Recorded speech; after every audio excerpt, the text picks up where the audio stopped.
De Vigilancia en Salud Pública del MINSA. Y no, en esta oportunidad no es COVID-19, sino se trata de otro virus que también es mortal y que ha prendido las alertas en el Perú y el mundo. Se trata de la hepatitis aguda, que ataca a niños y adolescentes. Estamos hablando de a menores de 1 a 16 años.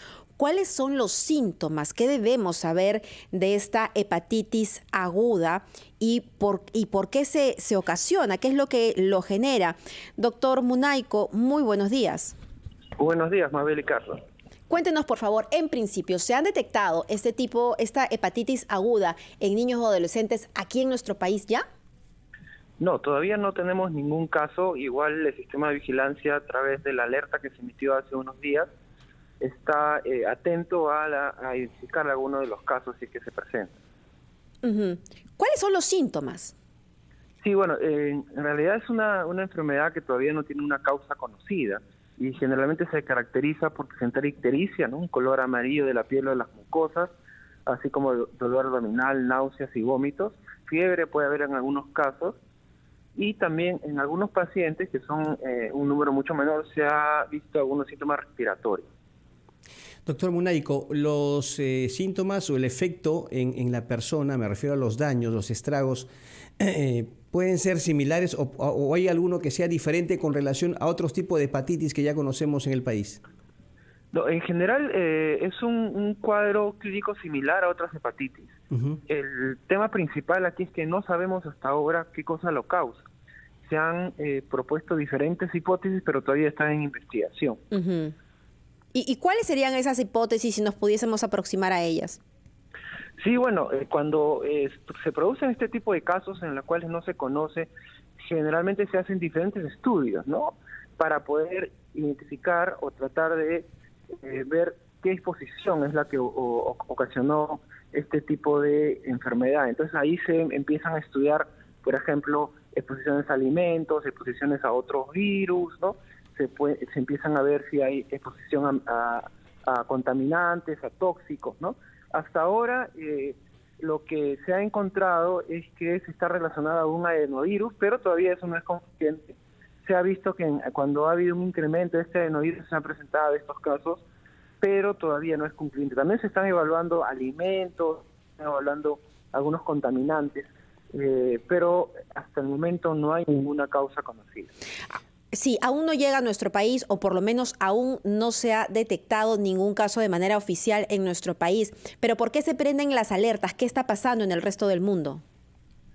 Sí, bueno, ya el 5 de abril Inglaterra dio una alerta, ¿no?, de que habían identificado algunos casos de hepatitis viral de origen desconocido. Y ya el 15 de abril la Organización Mundial de la Salud dio una alerta mundial. En función a eso, ¿no?, ya los países se han empezado a identificar casos, más de 20 países, incluyendo Estados Unidos y Argentina, que ha identificado un caso que está en investigación. Entonces, en base a eso, se ha dado una alerta mundial y también aquí en el país para poder estar atentos a si es que se presentan algunos de los casos y poder alzar la investigación respectiva. Doctor, ¿se ha determinado, por ejemplo, si los efectos que causa este tipo de hepatitis pueden ser mayores en personas que tengan algún tipo de comorbilidad? ¿Hay alguna relación? No, en realidad todos los niños son niños sanos, sin ningún antecedente. En algunos casos se ha identificado COVID, ¿no?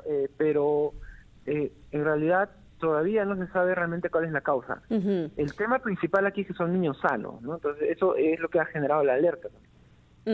Y se podría, a ver, me imagino que las investigaciones también irán en la línea si es una consecuencia de la COVID, o sea, de la misma enfermedad, de la inflamación de los órganos en su momento, o de la misma vacuna. ¿Eso también se podría considerar? Sí, bueno, cuando hay este tipo de casos se investiga todos los tipos de causas que podrían uno pensar, ¿no? Tratando de identificar cuál de ellas es. Todavía las investigaciones están en curso, no hay ninguna causa hasta ahora conocida. Esperemos pues que en las siguientes semanas se pueda ya conocer cuál es la causa y sobre eso ya plantear las medidas preventivas. Doctor Munayco, y bueno, ¿qué medidas se pueden adoptar para enfrentar futuras pandemias? ¿Cuál es el papel en este caso del CDC? para justamente estar listos, ¿no? Que no nos pase lo que nos pasó en esta pandemia, en donde la verdad que hemos sufrido bastante, no solo por la gravedad de la enfermedad, sino también por la falta de recursos a nivel del sistema de salud. Sí, bueno, lo más importante es implementar el plan, ¿no? En el Centro Nacional de Tecnología se está trabajando en un nuevo plan en función a toda la experiencia que hemos tenido durante esta pandemia, con la finalidad de poder en este plan considerar qué brechas tenemos, ¿no? Todavía hay algunas brechas que hay que cubrir y lo importante es que una vez que este plan esté listo, ¿no?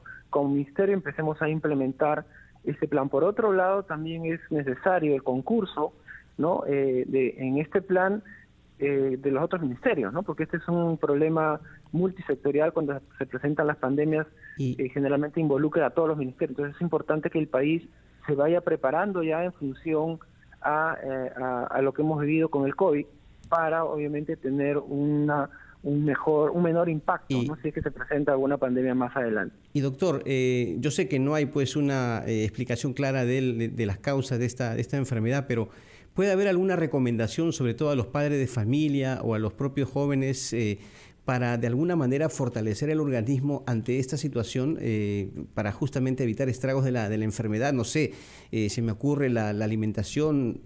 ¿Usted podría darnos mayores luces al respecto? Bueno, en realidad como todavía no se conoce cuál es la causa, lo más importante obviamente es tener comportamientos saludables, ¿no? Bueno, en esta pandemia es necesario usar mascarilla, lavarse las manos, es importante, ¿no? Comer sano, tener un estilo de vida saludable. Y ahora en este contexto de esta brote que ha habido de esta hepatitis de causa desconocida, es importante que los padres estén atentos a si es que su niño presenta los síntomas que ya les comenté, ¿no? Ictericia, dolor abdominal, vómitos, náuseas, para inmediatamente acudir a los servicios de salud para que sean evaluados, ¿no? Y se realiza la investigación. Claro, eso es muy importante, sí, porque sabe usted que muchos padres de familia nos escuchan en estos momentos, se preocupan y evidentemente a su vez están pendientes de la situación de salud de sus hijos, ¿no? Sí. Rapidito, doctor, antes de despedirnos, por favor, nuevamente, para los padres de familia que están prestando atención a la situación de la hepatitis aguda que ataca a niños y adolescentes, ¿cuáles son los síntomas que deben ponerlos en alerta para ir a una posta médica? Sí, bueno, primero señalar que es importante en los niños de 2 meses a 16 años estar atentos por estos síntomas. Ictericia, que es una coloración amarilla de la piel, ¿no? Además, y de mucosas, síntomas digestivos como dolor abdominal, náuseas y vómitos, y fiebre también nos pueden alertar inmediatamente. Si nuestro niño presenta alguno de estos síntomas, llevarlo al establecimiento de salud más cercano para que sea evaluado. Gracias, doctor César Munaico, director ejecutivo de Vigilancia en Salud Pública del MINSA. Ya lo sabe, esté atento, hepatitis aguda ya está en diferentes países de Europa, en Estados Unidos y en Argentina se han detectado casos de este virus que resulta mortal. 7:17.